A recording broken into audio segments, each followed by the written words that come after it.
Okay. Then chant Om 3 times. Then take a long deep breath in and breathe out. For Omkar, take another deep breath in.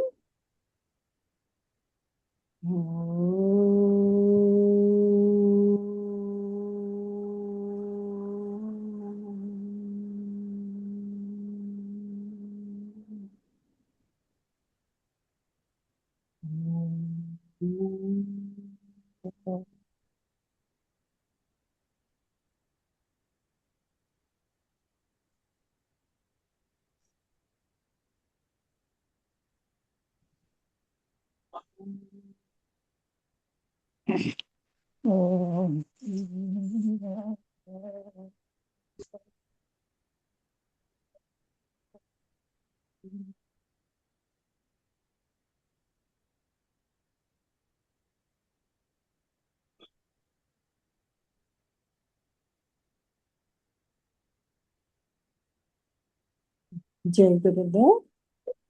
ఇంకా ఏం చెప్పుకుంటున్నాం మనం? ప్రహ్లాదుడికి జ్ఞానోదయం గురించి. ప్రహ్లాదుడి next story, ప్రహ్లాదుడికి జ్ఞానోదయం ఇట్లా జరిగింది అనేది అంటిస్తారు. యాక్చువల్గా హిరణ్యకశిపుడి గురించి మీకు అందరికీ తెలుసు. సో హిరణ్యకశిపుడు, ప్రహ్లాదుడు మంచి విష్ణు భక్తుడు అన్నమాట. సో నారాయణ నారాయణ మంత్రాన్ని జపించని అని హిరణ్యకశిపుడు ప్రహ్లాదుడు. సో చూపించు నేను నారాయణుణ్ణి అంటే నేను అప్పుడు సో ఈ స్తంభంలో ఉన్నాడు, అక్కడ ఉన్నాడు, ఇక్కడ ఉన్నాడు, అంతటా ఉన్నాడు అంటే అప్పుడు సో ఈ స్తంభంలో చూపించమంటే అప్పుడు స్తంభం నుంచి వచ్చి ఆయన మన హిరణ్యకశిపుడిని చంపేస్తాడు అన్నమాట. తర్వాత ప్రహ్లాదుడికి చాలా బాధేస్తుంది. ఏంటంటే మొత్తం రాక్షస వంశం అంతా నాశనం అయిపోయింది. ఇప్పుడు రాక్షసులను ఎట్లా నెక్స్ట్ మళ్ళీ ఎవరు ఏలాలి ఇదంతా ఉన్నప్పుడు దెన్ అప్పుడు ఆయన మోక్షం కోసము ప్రయత్నం చేస్తాడు ప్రహ్లాదుడు. సో అప్పుడు దాని గురించి ఇంకా ప్రహ్లాదుడు ఆలోచిస్తూ ఉంటాడు. అది మనం ఇప్పుడు చెప్పుకుంటున్నాం యాక్చువల్లీ. సో ప్రహ్లాదుడు ఇంకా ఆలోచిస్తూ ఉన్నాడు, ఆయన ధ్యానం చేస్తాడు అనమాట. ఆయనకు ప్రహ్లాదుడు ధ్యానంలో ఆయన ఈ ప్రపంచంలో ఆయనకు అర్థమైపోతుంటది అనమాట. ఈ ప్రపంచంలో కనిపిస్తున్న అన్నింటికి ఆధారము ఉండేది ఒక చైతన్యం మాత్రమే. మనం చూసేది, వినేది, అనుభవించేది అన్ని కూడా మనలో ఉన్న అంతరంగ కాంతి వల్లనే సాధ్యమవుతాయి. మనలో ఉన్న చైతన్య కాంతి వల్లనే సాధ్యమవుతుంది. సూర్యుడు ప్రకాశించడం కానీ, చంద్రుడి చల్లదనం ఇవ్వడం కానీ, ప్రకృతి పనిచేయడం, ఇవన్నీ కూడా ఆ చైతన్య శక్తి వల్లనే సాధ్యమవుతున్నాయి. ప్రపంచంలో అన్ని వస్తువులు చైతన్యంలోనే కనిపిస్తాయి. లేక అద్దంలో కనిపించే ప్రతిబింబంలా మనం ఏదైనా ఆలోచిస్తే అది ఉన్నట్లు కనిపిస్తుంది. ఆలోచన లేకపోతే అది కనబడదు. అంటే ఈ ప్రపంచం మన చైతన్యంలోనే అనుభవం అవుతుంది. ఈ ఆత్మ ఒకటే కానీ అది అన్ని జీవుల్లో ఉంటుంది. అందుకే 1000 చేతులు 1000 కళ్ళు ఉన్నట్లు వర్ణిస్తారు. అదే చైతన్యం. అదే చైతన్యం స్త్రీలలో ఉంది, అదే చైతన్యం పురుషుల్లో ఉంది, అదే యువకుడిలో ఉంది, వృద్ధుల్లో ఉంది, చెట్లలో మొక్కలలో కూడా ఉంది. పూలలో ఉన్న సువాసన, వాళ్ళ కాంతిలో ఉన్న ప్రకాశం, జీవుల్లో ఉన్న జీవశక్తి, ఇవన్నీ కూడా చైతన్యమే. పాలలో వెన్న దాగి ఉన్నట్లే ప్రపంచంలోని ప్రతి వస్తువులో కూడా ఆత్మ అనేది దాగి ఉంది. సో సారాంశం ఏమంటే ఈ సమస్త విశ్వం అంతా చైతన్యము. అది మనలో ఉంది, ప్రకృతిలో ఉంది, అన్నింటిలో ఉంది. అదే నిజమైన ఆత్మ అని ఇంకా ఆయన మెడిటేట్ చేస్తుంటాడు అనమాట, ధ్యానం చేస్తుంటాడు. సో ప్రహ్లాదు ధ్యానం చేసి ఇంకా ఇట్లా ఆలోచిస్తూ ఉంటాడు అనమాట. నిజానికి ఈ ప్రపంచం, ఈ సమస్త అనంతమైన ఈ ప్రపంచం మొత్తం ఈ సమస్త అనంత చైతన్యంతో ఉన్నది ఓన్లీ ఒక ఆత్మనే ఇందులో ఉన్నది.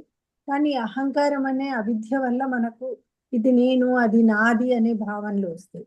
ఈ అనంతం చైతన్యంలో ఈ చిన్న అహంకారం ఎలా పుట్టింది, ఇది నేను అనే భావన ఎలా వచ్చింది, ఈ శరీరం ఏమిటి, శరీరం లేని స్థితి ఏమిటి, జీవించేది ఎవరు, చనిపోయేది ఎవరు, నిజానికి ఇవన్నీ అవిద్య వల్ల వచ్చే ప్రశ్నలు. నా పూర్వీకులు కూడా ఈ అనంత చైతన్యాన్ని మొత్తాన్ని వదిలిపెట్టేసి ఈ చిన్న భూమిలో తిరుగుతూ జీవించిండ్రు. అనంత చైతన్యాన్ని తెలుసుకోవడం మరియు ఈ ప్రపంచం అంతా తాత్కాలిక కీర్తి మధ్య ఎంత పెద్ద తేడా ఉంది. అసలు ప్రపంచ కీర్తి, సంపద ఇవన్నీ మనకు భయాలను, కోరికలను, ఆశలను కలిగిస్తాయి. కానీ అనంత చైతన్యాన్ని దర్శించడం మాత్రమే పరమశాంతి. ఈ ప్రపంచంలో ఉన్న రాజ్యాలు, సంపదలు, మూడు లోకాల్లో ఉన్నదంతా కూడా ఈ చైతన్యంలోనే ఉంది. చైతన్యం బయట ఏది లేదు. సూర్యుడిలో ఉన్న వెలుగు కానీ, చంద్రుడిలో ఉన్న కాంతి, దేవతల్లో ఉన్న శక్తి, మనస్సు, మరి ప్రకృతి పనిచేసే శక్తి, ఇవన్నీ కూడా ఒకే చైతన్యం యొక్క విస్తారంలో. ఈ చైతన్యం ఏమి మార్పు లేకుండా ఒకటిగానే ఉంటది. అనంత చైతన్యమే గతాన్ని, వర్తమానాన్ని, భవిష్యత్తుని, అన్ని మూడు లోకాలను వ్యాపించి ఉంటుంది. ఇదే అన్ని లోకాలని అనుభవిస్తుంది. సో ఈ చైతన్యం స్వభావం ఏంటిదంటే మార్పు లేనిది కాబట్టి అనేక వస్తువులుగా ఉన్నట్లు కనిపించినా అది కూడా శాంతిలోనే ఉంటది. ఎప్పుడైతే మన మనసులో ఆలోచన లాగి మనం ఆ మార్పు లేని సత్యాన్ని గ్రహించగలుగుతామో అప్పుడు దుఃఖం తొలగిపోతుంది. మనసు వస్తువుల మీద ఆలోచించడం ఆపితే చైతన్యం పూర్తిగా శాంతి లోపల నిలిచిపోతుంది అనమాట. ఆ స్థితిని మాటల్లో చెప్పడం కష్టం. అందుకే కొందరు ఆత్మ లేదు అని కూడా అంటారు. కానీ నిజానికి ఆత్మ ఎప్పటికీ ఉంది. ఆలోచనలు ఉన్నంత వరకు, మనకు మనసులో ఆలోచనలు ఉన్నంత వరకు ఆ చైతన్యం కనిపించదు. ఆలోచనలు ఆగినప్పుడు మాత్రమే మనకు స్పష్టమైన చైతన్యం తెలుస్తుంది అన్నమాట. చివరికి ప్రహ్లాదుడు ఎట్లా అంటాడు, "ఓ ఆత్మ, నిన్ను నమస్కరిస్తున్నా.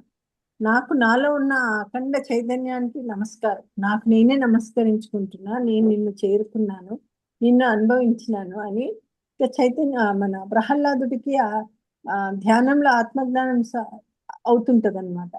ప్రహ్లాదుడు ధ్యానిస్తూ ఇంకా ఇట్లా ఆలోచిస్తుంటాడు. ఏమంటే అన్ని వికృతులు, మార్పులు అన్ని కూడా అన్ని లేని ఒక చైతన్యానికి, ఆత్మకు నమస్కారము. ఈ విశ్వంలో గతంలో, వర్తమానంలో, భవిష్యత్తులో ఎక్కడైనా ఎప్పుడైనా ఉన్నదంటే అది ఒకటే, ఆత్మ ఒకటే. అదన్ని మార్పులకు అతీతమైంది. అది భయం లేనిది, అడ్డంకులు లేనిది.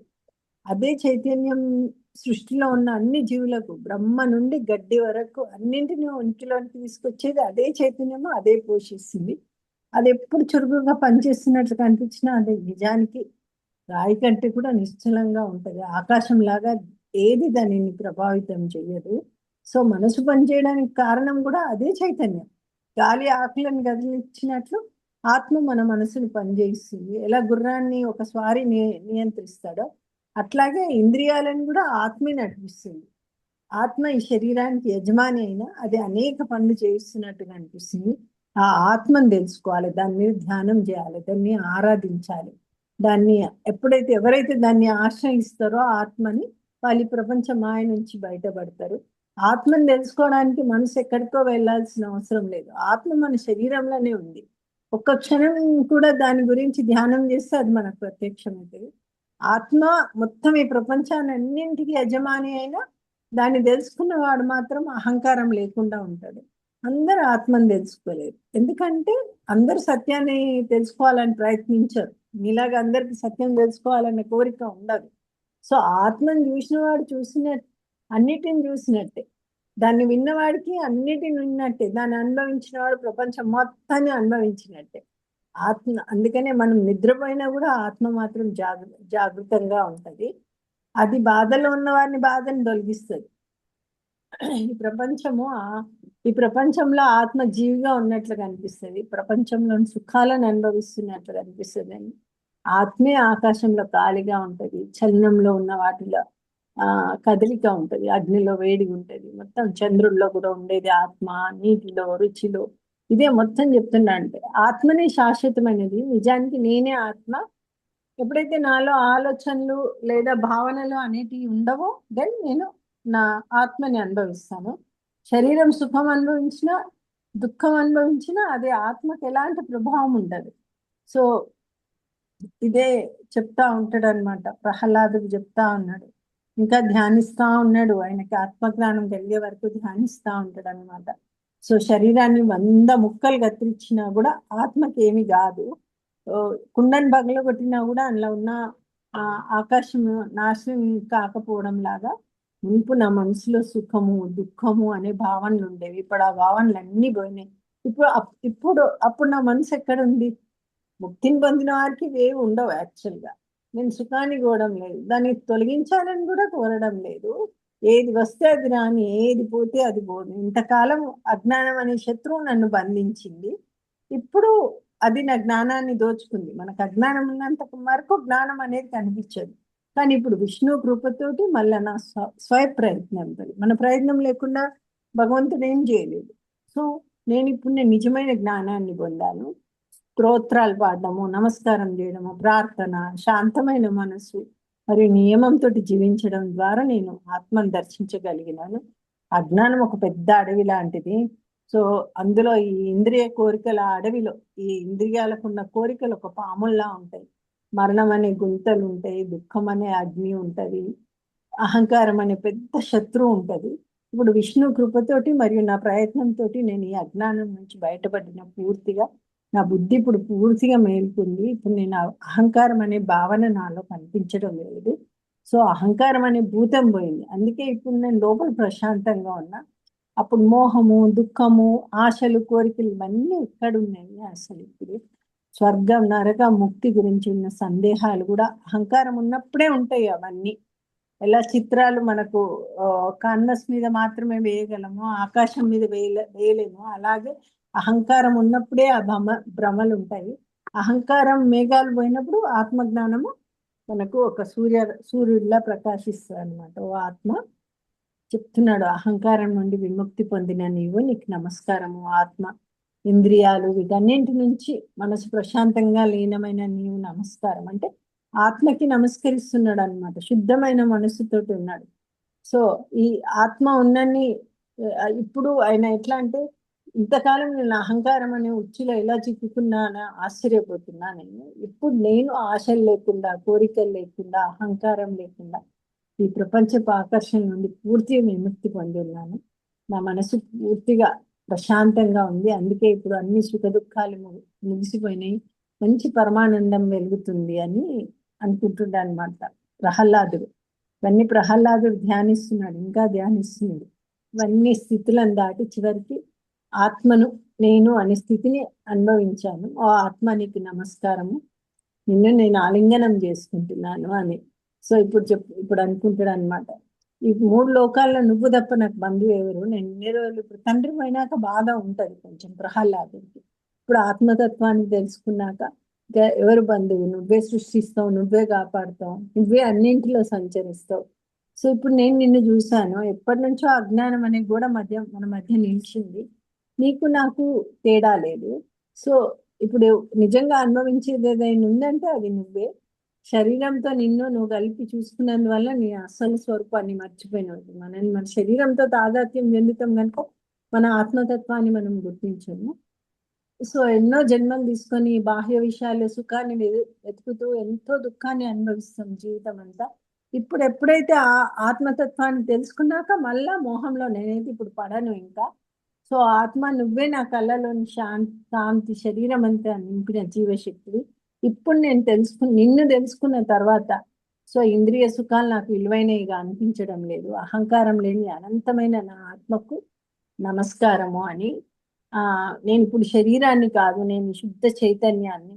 ఈ శరీరం రావచ్చు పోవచ్చు, అహంకారం పుట్టొచ్చు మాయొచ్చు. ఎలా సృష్టి ఒక సమయంలో లయమవుతుందో అలాగే అహంకారం కూడా ఒక రోజు అంతమవుతుంది అని. ఇంకా ఇవన్నీ ఓ ఆత్మ, ఈ సమస్త విశ్వం అంతా నీలోనే ఉంది, మొత్తం నీలోనే ఉంది. నీవే ఈ విశ్వంలో కనిపించే అన్ని వస్తువులలో వ్యక్తమవుతున్నావు అని చెప్పి ఇంకా ప్రహ్లాదుడు ధ్యానిస్తున్నాడు అనమాట. సో ధ్యానించుకుంటా అహంకారము, కోపము, అపవిత్రత, హింస, ఈ చెడ గుణాలను కూడా వదిలేయాలి. మహాత్ములు ఈ గుణాల వల్ల ప్రభావితం గారు.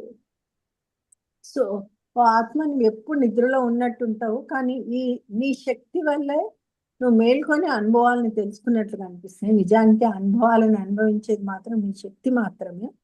సో అని ఇవన్నీ ఇంకా ఆయన తెలుసుకుంటా ఉంటాడు అనమాట. జ్ఞానం ఉన్నవాటిని వాటిని అనుభవించినా కూడా లోపల మాత్రం సమత్వంతో ఉంటాడు. చెడు, మంచి, దుఃఖము ఇవన్నీ అనుభవించినా కూడా సమత్వంతో ఉంటాడు. సో కానీ అజ్ఞానం ఉన్నవాడు మాత్రం ఈ అనుభవాల వల్ల చాలా బాధపడతాడు. ఓ ఆత్మ, ఈ అనంత విశ్వంగా కనిపిస్తున్న నీకు ఒక నమస్కారము. సో ఇప్పుడు నాకు ఆత్మజ్ఞానం వచ్చింది అని ప్రహ్లాదుడు అనుకుంటాడు అనమాట.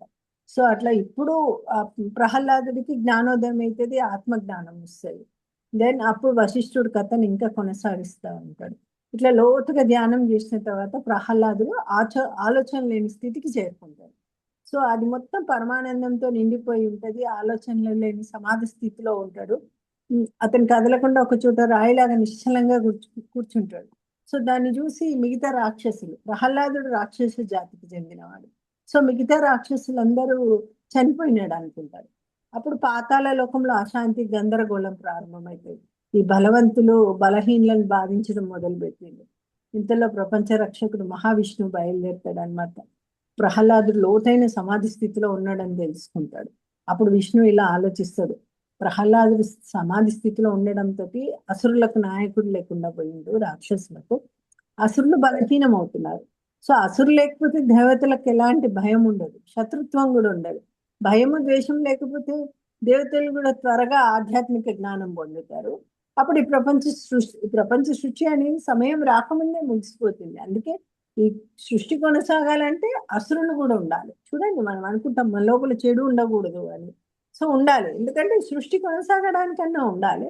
సో అసురులు కూడా దేవతలకు ప్రతిపక్షంగా ఉంటేనే ధర్మం వల్ల మంచి కార్యాలు అనేది కొనసాగుతాయి. అలా ఆలోచించిన తర్వాత విష్ణు ఏం చేస్తాడంటే ప్రహ్లాదుడి దగ్గరకు వస్తాడు. వచ్చి గట్టిగా పిలుస్తాడు, మహానుభావ మేలుకో అని ఒక శంఖం ఊదుతాడు అనమాట. అప్పుడు ప్రహ్లాదుడికి తలలోని ప్రాణశక్తి మళ్ళీ చలనం పొందుతుంది. ప్రహ్లాదుడు మేల్కొని అప్పుడు విష్ణువుని చూస్తాడు. చూసిన తర్వాత విష్ణు ప్రహ్లాదుడితో ఇలా అంటాడు, ప్రహ్లాద, నువ్వు పాతాళ లోకానికి రాజు అని గుర్తుపెట్టుకో. నీకు పొందాల్సింది ఏమి లేదు, వదలాల్సింది కూడా ఏమి లేదు. ఇప్పుడు లేచి జ్ఞానిలాగా ఈ లోకాన్ని పాలించి నువ్వు. సో ఈ ప్రపంచం ముగిసే వరకు నువ్వు ఈ శరీరంలో ఉండాలి, ఇది ప్రపంచ ధర్మం. సో విష్ణు ఏం చెప్తాడంటే జ్ఞానం చెప్తాడు మళ్ళీ విష్ణు ఆయనకు. అజ్ఞానంలో మరియు దుఃఖంలో మునిగిపోయిన వాడు జీవించడం కన్నా చనిపోవడం ఏం లేదు. సో నేను బలహీనుణ్ణి, నేను దుఃఖంలో ఉన్నాను. ఎప్పుడు బాధపడేవాడు కూడా అట్లాగే. ఎన్నో కోరికలతోటి ఆశలతో మనుషు అశాంతి వాడు ఉన్నవాడు కూడా అట్లాగే. కానీ సత్యజ్ఞానం ఉన్నవాడు మాత్రం జీవించాలి. ఎవరి మనసు అహంకారం లేకుండా, ఆసక్తి లేకుండా, ఇష్టం అయిష్టం పూర్తి ప్రశాంతంగా ఉంటుందో అటువంటి వ్యక్తి జీవించడం ఈ ప్రపంచానికి చాలా మంచిది. ఇటువంటి మహాత్ముని చూసినా, వారి మాటలు విన్నా ప్రజలకు ఆనందం కలుగుతుంది. అటువంటి వానికి జీవితం సరి అయినది, మరణం కాదు అని లేపుతాడు అనమాట ప్రహ్లాదుని.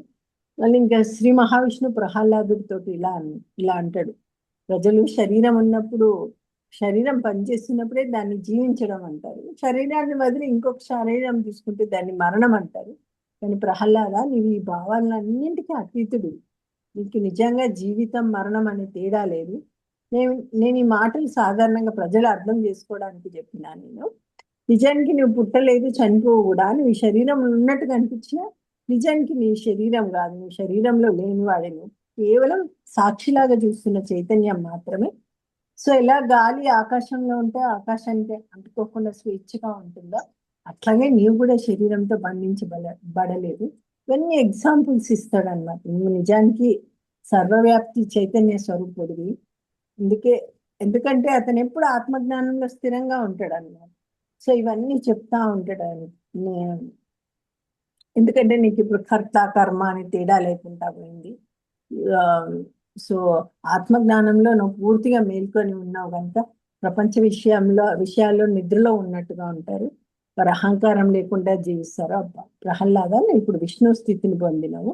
సో అందుకే ఈ ఒక యుగం వరకు పాతాళ లోకాన్ని పాలించు అని చెప్పి విష్ణువు చెప్తాడు అనమాట. అప్పుడు ప్రహ్లాదుడు ఇంకా కొనసాగిస్తాడు ఇట్లా, ప్రభు, నేను కొద్దిసేపు అలసిపోయి కొంత విశ్రాంతి తీసుకున్నాను. మీ కృప వల్ల నేను ఇప్పుడు ధ్యానం లేకపోవడం అని తేడా లేని స్థితిని అనుభవించాను. ముందు నేను మిమ్మల్ని నా లోపల చూశాను. ఇప్పుడు అదృష్టవశాత్తు నేను మిమ్మల్ని నా ముందే చూస్తున్నా నేను. సో నేను నా లోపల అనంత చైతన్యాన్ని చాలా కాలంగా అనుభవిస్తున్నాను. నాకు ఆ స్థితిలో దుఃఖం లేదు, కోరిక లేదు, శరీరాన్ని వదిలేయాలని భావన కూడా లేదు, ప్రపంచం గురించి భయం లేదు. సో సత్యం తెలిసిన వారికి దుఃఖం ఎక్కడ ఉంటుంది? ఇట్లాంటి ప్రశ్నలే ఉండవు కదా. ఈ ప్రపంచం నాకు విసుగ్గా ఉంది, నేను దాన్ని వదిలేస్తాను అనుకోవడం కూడా అజ్ఞానుల లక్షణం. శరీరం ఉన్నంత వరకే దుఃఖం ఉంటుంది, శరీరం వదిలేస్తే దుఃఖం ఉండదు.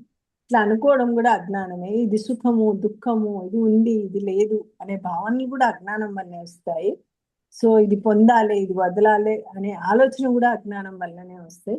ఇప్పుడు నాకు ఆత్మజ్ఞానం వచ్చింది అని దయచేసి నా నమస్కారాన్ని స్వీకరించండి అని ప్రహ్లాదుడు చెప్తాడు. తర్వాత విష్ణు ప్రహ్లాదుడితో అంటాడు, ప్రహ్లాద లేచి నిలబడు, ఇప్పుడు నేను నిన్ను పాతాళలోకానికి రాజుగా అభిషేకం చేశాను. ఇక్కడ ఉన్న దేవతలు ఋషులు నీ మహిమలు స్తుతిస్తున్నారు. సూర్యుడు చంద్రుడు ఉన్నంత కాలం నువ్వు ఈ పాతాళలోకాన్ని పరిపాలించు, భయం లేకుండా ద్వేషం లేకుండా అందరినీ సమానంగా చూసి పాలించు, రాజ్య సుఖాలను అనుభవించు, కానీ నీ వల్ల దేవతలు కానీ మనుషులు కానీ బాధపడకుండా పాలించు అని చెప్తారు అనమాట. నీ కర్తవ్యాన్ని చెయ్యు, నీ ఆలోచన స్వార్థం లేకుండా పనిచేయి, అలా చేస్తే నీ కర్మబంధనం ఉండదు. సో ప్రహ్లాద, నీకు ఇప్పటికే జ్ఞానం ఉంది కాబట్టి నేను ఏం చెప్పలేను. ఇప్పటి నుండి దేవతలు మరియు అసురులు కూడా స్నేహంగా జీవిస్తారు. అజ్ఞానం నుండి దూరంగా ఉండి జ్ఞానంతో ఈ ప్రపంచాన్ని చాలా కాలం పరిపాలించు అని చెప్తాడు అనమాట. మనం అనుకుంటాం మనకు అజ్ఞానం ఉండొద్దు, ద్వేషం ఉండొద్దు, కోపం ఉండదు, అన్ని భగవంతుడి సృష్టిని, ఈ సృష్టి కొనసాగడానికి అట్లా ఉంచుతాడు అనమాట. ప్రహ్లాదుడు అసురులు ఉండరు అంటే కూడా దేవతలకు తొందరగా జ్ఞానం వచ్చేస్తే మళ్ళీ ఈ సృష్టి ఎట్లా సాగుతుంది అని అసురులను మళ్ళీ పునరుజ్జీవింపజేయడానికి మళ్ళీ ప్రహ్లాదుడికి మళ్ళీ రాజ్యాభిషేకం చేస్తాడు. సో అది అన్నమాట. సో వశిష్ఠుడు ఇంకా కథను కొనసాగిస్తూ ఉంటాడు. సో ఇలా చెప్పిన తర్వాత మహావిష్ణువు అసురుల లోకాన్ని విడిచిపెట్టి వెళ్ళిపోతాడు. సో ఆయన కృపతోటి ఆశీర్వాదంతో అసురులు దేవతలు మనుషులు అందరూ సంతోషంగా జీవించారు. అప్పుడు రాముడు ఒక ప్రశ్న అడుగుతాడు అనమాట. ఓ మహర్షి, ఈయనకు ద్వైత జ్ఞానం పొందిన తర్వాత ప్రహ్లాదుడు అత్యున్నత సమాధి స్థితిలో ఉన్నాడు కదా, అయితే శంఖధ్వని తోటి ఎట్లా ఆయనకు అంత సమాధి స్థితిలో శంఖధ్వని ఎట్లా వినిపించింది, ఎట్లా మేల్కొన్నాడు అని. సో అప్పుడు వశిష్ఠుడు సమాధానం ఇచ్చింది, ఓ రామ, మోక్షము రెండు రకాలుగా ఉంటది. ఒకటి శరీరం ఉండంగానే మోక్షం దొరుకుతుంది, ఇంకొకటి శరీరం విడిచిపెట్టిన తర్వాత మోక్షం దొరుకుతుంది. మనసు ఎప్పుడైతే పూర్తిగా ఆసక్తులు కోరికలు లేకుండా ఉన్న స్థితిని జీవన్ముక్తి అంటాం. అంటే శరీరంతోనే మోక్షం అంటాం. శరీరం పోయిన తర్వాత అదే స్థితి విదేహముక్తి అంటాము. సో జీవన్ముక్తికి పాత సంస్కారాలు ఒక వేసిన విత్తనాలు లాగా ఉంటాయి, అవి మళ్ళీ జన్మకు కారణం కావు. అయితే కొంత శుద్ధమైన జ్ఞానము, శాంతి, విశాలత వంటి స్వభావం మాత్రమే ఉంటుంది. అందుకే జీవన్ముక్తుడు ఎంతకాలం సమాధిలో ఉన్నా మళ్ళీ ప్రపంచ అవగాహనలోకి రావచ్చు. ప్రహ్లాదుడి పరిస్థితి కూడా అట్లాగే. అందుకే అతను శంఖధ్వని విని వెంటనే మేల్కొన్నాడు అని. సో వశిష్ఠుడు రామునికి చెప్పిన ఉపదేశంతో, రామ, ప్రహ్లాదుడికి వచ్చిన జ్ఞానం నువ్వు కూడా పొందాలి, దానికి నువ్వు ఆత్మవిచారణ చెయ్యాలి, సెల్ఫ్ ఎంక్వైరీ. అలా చేస్తే నువ్వు కూడా ఆ పరమ స్థితిని పొందుతావు అని. సో ప్రహ్లాదుడు విష్ణు కృప వల్ల జ్ఞానం పొందాడని చెప్పారు కదా, రాముడు అడుగుతాడు అనమాట, అయితే స్వప్రయత్నం లేకుండా అది ఎలా సాధ్యమవుతుంది అని. వశిష్ఠుడు సమాధానం ఇస్తాడు, రామ, ప్రహ్లాదుడు పొందిన జ్ఞానం అతని స్వయప్రయత్నం వల్లే వచ్చింది. విష్ణు అంటే ఆత్మే, ఆత్మ అంటేనే విష్ణువు, వేరు కాదు. కొన్నిసార్లు స్వప్రయత్నంతో చేసిన ఆత్మ విచారణ వల్లనే జ్ఞానం వస్తుంది, కొన్నిసార్లు అదే ప్రయత్నం విష్ణు భక్తి రూపంలో కనిపిస్తుంది. అయితే ఒక వ్యక్తి ఎంతకాలం భక్తితోటి విష్ణువుని పూజించినా ఆత్మజ్ఞానం లేకపోతే మాత్రం మోక్షం రాదు. అందుకే ఆత్మజ్ఞానం పొందడానికి ముఖ్యమైన మార్గం ఏంటంటే ఆత్మ విచారణ చేయాలి. దేవుని కృప, గురువు సహాయం, ఇవి ద్వితీయ సహాయకాలు మాత్రమే. సో స్వప్రయత్నం లేకుండా దేవుడు జ్ఞానం ఇస్తాడంటే పక్షులు, జంతువులు కూడా ముక్తి పొందాలి కదా. అలాగే గురువు ప్రయత్నం లేకుండా ఎవరికైనా జ్ఞాని చేయగలిగితే ఒక ఒంటె లేదా ఎద్దును కూడా జ్ఞానం చేయాలి కదా. అందుకే చివరిగా వశిష్ఠుడు ఇట్లా అన్నాడు, ఆత్మను ఆత్మతోటే ఆరాధించు, ఆత్మను ఆత్మలోనే పూజించు, ఆత్మను ఆత్మలోనే దర్శించు, ఆత్మలోనే స్థిరంగా ఉండు. ఇవన్నీ చెప్తాడు అనమాట. చెప్పిన తర్వాత లాస్ట్కి ఒక స్టోరీ చెప్తాడు. సో వశిష్ఠుడు కథను కొనసాగిస్తుంటాడు. ఓ రామ, ఈ ప్రపంచంలో జననం మరియు మరణం అనే చక్రం మాయ వల్ల జరుగుతుంది. ఈ మాయ యొక్క రహస్యాన్ని చెప్పడానికి నేను ఒక పాత కథ చెప్తున్నా విను అని. గాది అనే ఒక బ్రాహ్మణుడి కథ చెప్తాడు అనమాట. కోసల దేశంలో గాది అనే బ్రాహ్మడు ఉండేవాడు. ఇతను మంచి పండితుడు, ధర్మపరుడు. సో చిన్నప్పటి నుంచి అతనికి వైరాగ్యం చాలా ఎక్కువ ఉండేది అనమాట. ఒకరోజు అతను తన ఇంటిని వదిలి అడవిలోకి వెళ్ళింది. సో అక్కడ ఒక నదిలో నిలబడి తపస్సు చేయడం ప్రారంభించింది. సో అతను విష్ణు మంత్రాలను జపిస్తూ తపస్సు చేస్తాడు. 8 నెలల తర్వాత అతనికి మహావిష్ణువు అతని ముందు ప్రత్యక్షమవుతాడు. విష్ణువు అన్నాడు, నీకు కావాల్సిన వరం అడగాలి. గాది ఏమో అడుగుతాడంటే, ఓ ప్రభు, ప్రపంచంలోనే అన్ని జీవులం చేసే మోసం చేసే మీ మాయను నాకు చూపించండి అని. సో విష్ణువు సమాధానం ఏంటంటే, విష్ణువు అన్నాడు, నీవు నా మాయను చూస్తావు, అప్పుడు వెంటనే ఈ ప్రపంచ భ్రమను కూడా వదిలేస్తావు. అలా చెప్పి ఇంకా విష్ణువు అంతర్ధానం అయిపోతాడు. అప్పుడు గాదికి వచ్చిన మాయా అనుభవం ఏంటంటే, కొన్ని రోజుల తర్వాత గాది నదిలో స్నానం చేయడానికి వెళ్ళింది. అప్పుడు అతనికి ఒక అద్భుతమైన దృశ్యం కనిపించింది. ఏంటంటే, అతను చూశాడు తను చనిపోయినట్లు, అతని శరీరం పడిపోయింది, ముఖం పచ్చగా మారిపోతుంది, అతని చుట్టూ బంధువులు ఏడుస్తుంటారు, భార్య అతని కాళ్ళు పట్టుకొని చాలా బాధగా ఏడుస్తుంటది, అతని తల్లి అతని ముఖాన్ని పట్టుకొని బిగ్గరగా వెలిపిస్తుంది, బంధువులంతా చాలా దుఃఖంలో ఉన్నారు. అది ఇవన్నీ చూస్తూ ఆలోచిస్తుంది, ఏం వీళ్ళంతా ఈ బంధాలు, ఈ సంబంధాలు నిజంగా ఏంటి. అతను తన శరీరాన్ని నిశ్శబ్దంగా పడుకొని ఉన్నట్లు చూసింది. మొత్తం ఆయన సాక్షి చైతన్యంలో ఉన్నాడు, గాఢ నిద్రలో ఉన్నట్లు. కొంతసేపటి తర్వాత బంధువులు అతని శరీరాన్ని శ్మశానానికి తీసుకెళ్ళండి. అక్కడ అంత్యక్రియలు చేసి శరీరానికి చితిపై పెట్టి కాల్ చేస్తారు. కొంతసేపటి తర్వాత గాది శరీరం పూర్తిగా అగ్నిలో దహనమైపోతుంది. సో రేపు మనం ఏమి జరుగుతుంది గాది శరీరానికి అనేది రేపు తెలుసుకుందాం. ఓకే, జయ గురుదేవ్. వాళ్ళ మైందరా వెళ్ళిపోయినట్టుంది మధ్యలో. అర్థమైంది కదా, మొత్తం ఈ ప్రపంచంలో ఏమి లేదు, ఉన్నది ఒక్కటే చైతన్య స్వరూపం, అదే మాయ.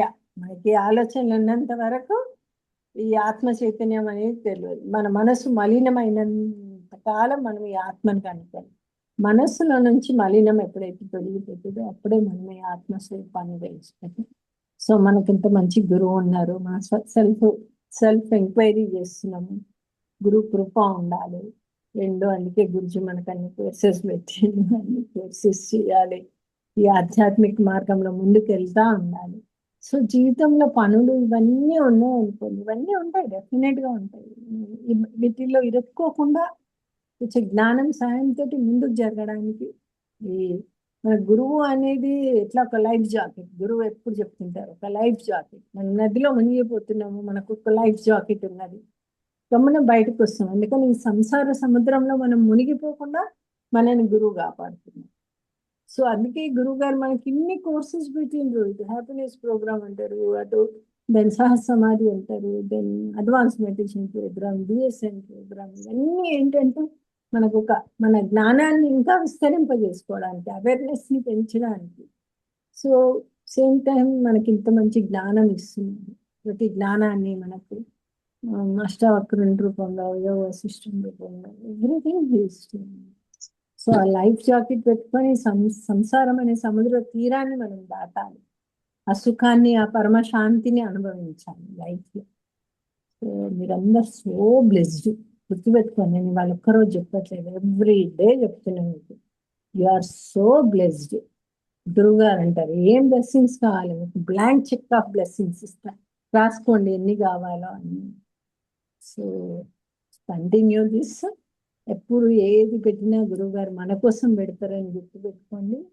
జీవితంలో ముందుకు సాగాలంటే ఆయన చూసుకుంటాడు. మన సెల్ఫ్ ఎఫర్ట్ కొంచెం పెడితే ఆయనంటే మీరు ఒక్క అడుగు వేయండి నా వైపు, నేను 10 అడుగులు మీ వైపు ఇస్తాను, ఆయన తీసుకుపోతారు మన పాత్ర. జై. సో అందరు జాయిన్ కండి. అడ్వాన్స్ కోర్స్ ఎవరో వచ్చింది లేదో వాళ్ళు చెయ్యండి. వాళ్ళని మొత్తం పెట్టిన ఒక్కసారి అడ్వాన్స్ కోర్స్ చేస్తే కూడా ఆపొద్దు. గురువు గారు ఎగ్జాంపుల్స్ తో సహా నేను గ్రూప్ లో మెసేజెస్ పెట్టిన, వాటిని ఒకసారి చదవండి. జై. ఓకే, జై గురువు.